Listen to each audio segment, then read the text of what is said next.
आप सभी को हरियाली तीज की हार्दिक शुभकामनाएं। आप सभी के जीवन में माता पार्वती और भगवान शिव की कृपा सदैव बनी रहे, ऐसी मेरी शुभकामनाएं हैं। मैं डॉक्टर मनीषा शर्मा आप सबका हृदय से स्वागत करती हूं। आज के इस वीडियो में मैं आपको हरियाली तीज की कथा सुनाऊंगी। हरियाली तीज के दिन सुहागन महिलाएं पति की लंबी उम्र के लिए निर्जला व्रत रखती हैं। हरियाली तीज के दिन माता पार्वती और भगवान शिव जी की पूजा करने का विधान है। इस दिन सुहागिनें निर्जला व्रत रखती हैं और मां गौरी की पूजा करती हैं। सुहागन महिलाओं के अलावा कुंवारी लड़कियां भी सुयोग्य वर की कामना के साथ हरियाली तीज का व्रत रखती हैं। इस दिन महिलाएं 16 श्रृंगार करती हैं। इस दिन विधि विधान से पूजा करने के अलावा हरियाली तीज की कथा भी जरूर पढ़नी या सुननी चाहिए, तभी व्रत सफल माना जाता है। तो चलिए अपने इष्ट देव को प्रणाम करते हुए हरियाली तीज व्रत की कथा आरंभ करते हैं। पौराणिक कथा के अनुसार शिवजी माता पार्वती को अपना पूर्वजन्म याद दिलाते हुए कहते हैं कि हे पार्वती, तुमने मुझे पति के रूप में पाने के लिए वर्षों तक कठोर तप किया, अन्न और जल का भी त्याग कर दिया और सर्दी, गर्मी, बरसात जैसे मौसम की भी कोई चिंता नहीं की। उसके बाद तुम्हें वर के रूप में मैं प्राप्त हुआ। महादेव कथा सुनाते हुए कहते हैं कि हे पार्वती, तुम्हारे पिता तुम्हारी कष्ट साध्य तपस्या को देखकर बड़े दुखी होते थे। उन्हें बड़ा क्लेश होता था। तब एक दिन तुम्हारी तपस्या तथा पिता के क्लेश को देखकर नारद जी तुम्हारे घर पधारे। तुम्हारे पिता ने हृदय से अतिथि सत्कार करके उनके आने का कारण पूछा। नारद जी ने कहा, गिरिराज, मैं भगवान विष्णु के भेजने पर यहाँ उपस्थित हुआ हूँ। आपकी कन्या ने बड़ा कठोर तप किया है। इससे प्रसन्न होकर वे आपकी सुपुत्री से विवाह करना चाहते हैं। इस संदर्भ में आपकी राय जानना चाहता हूँ। नारद जी की बात सुनकर गिरिराज गदगद हो उठे। उनके तो जैसे सारे क्लेश ही दूर हो गए।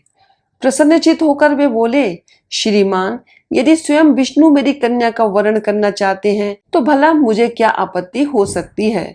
वे तो साक्षात ब्रह्म हैं। हे महर्षि, ये तो हर पिता की इच्छा होती है कि उसकी पुत्री सुख संपदा से युक्त पति के घर की लक्ष्मी बने। पिता की सार्थकता इसी में है कि पति के घर जाकर उसकी पुत्री पिता के घर से अधिक सुखी रहे। तुम्हारे पिता की स्वीकृति पाकर नारद जी विष्णु के पास गए और उनसे तुम्हारे ब्याह के निश्चित होने का समाचार सुनाया। लेकिन जब तुम्हारे पिता पर्वतराज ने यह बात तुम्हें बताई तो तुम बहुत दुखी हुई। भोलेनाथ कथा सुनाते हुए आगे कहते हैं कि जब तुमने अपनी सखी को ये बात बताई, मैंने सच्चे हृदय से भगवान शिव शंकर का वरण किया है, किंतु मेरे पिता ने मेरा विवाह विष्णु जी से निश्चित कर दिया। मैं विचित्र धर्म संकट में हूँ।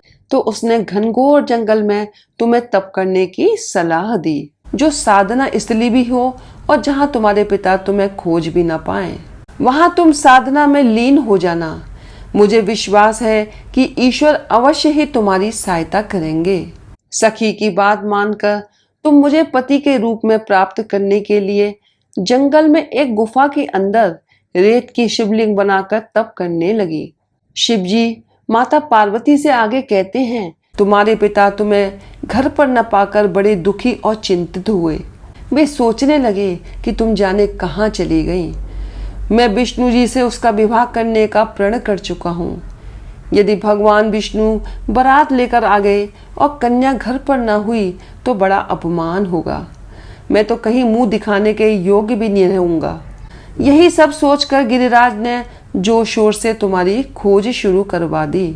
इधर तुम्हारी खोज होती रही और उधर तुम अपनी सखी के साथ नदी के तट पर एक गुफा में मेरी आराधना में लीन थी। तुम्हारे पिता पर्वतराज ने तुम्हारी खोज में धरती और पाताल एक कर दिया, लेकिन तुम्हें ढूंढ नहीं पाए। तुम गुफा में सच्चे मन से तप करने में लगी रही।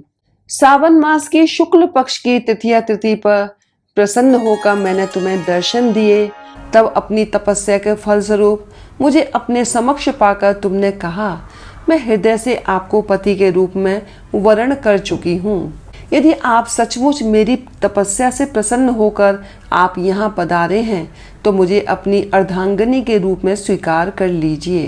तब मैं तथास्तु कहकर तुम्हें पत्नी के रूप में स्वीकार कर लिया और कैलाश पर्वत पर लौट आया।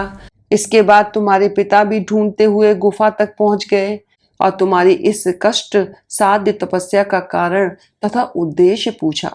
उस समय तुम्हारी दशा को देखकर गिरिराज अत्यधिक दुखी हुए और पीड़ा के कारण उनकी आंखों में आंसू उमड़ आए थे। तुमने उनके आंसू पोंछते हुए विनम्र स्वर में कहा, पिताजी, मैंने अपने जीवन का अधिकांश समय कठोर तपस्या में बिताया है। मेरी इस तपस्या का उद्देश्य केवल यही था कि मैं महादेव को पति के रूप में पाना चाहती थी। आज मैं अपनी तपस्या की कसौटी पर खरी उतर चुकी हूँ। आप क्योंकि विष्णु जी से मेरा विवाह करने का निर्णय ले चुके थे, इसलिए मैं अपने आराध्य की खोज में घर छोड़कर चली आई। तुमने अपने पिता से कहा कि मैं आपके साथ तभी चलूंगी जब आप मेरा विवाह शिव के साथ करवाएंगे। तुम्हारी हट के आगे पिता की एक न चली और उन्होंने ये विवाह करवाने के लिए हामी भर दी। शिव जी आगे कहते हैं कि श्रावण तीज के दिन तुम्हारी इच्छा पूरी हुई और तुम्हारे कठोर तप की वजह से ही हमारा विवाह संभव हो सका।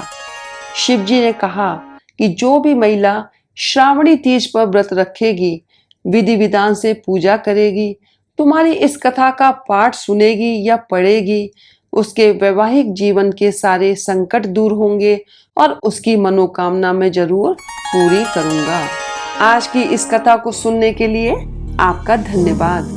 यदि आपको ये वीडियो पसंद आई हो तो इसे लाइक करें, शेयर करें, हमारे चैनल को सब्सक्राइब करें तथा बेल आइकन को प्रेस करें ताकि आप हमारे आने वाले वीडियोस को भी देख सकें। हर हर महादेव, जय भोलेनाथ।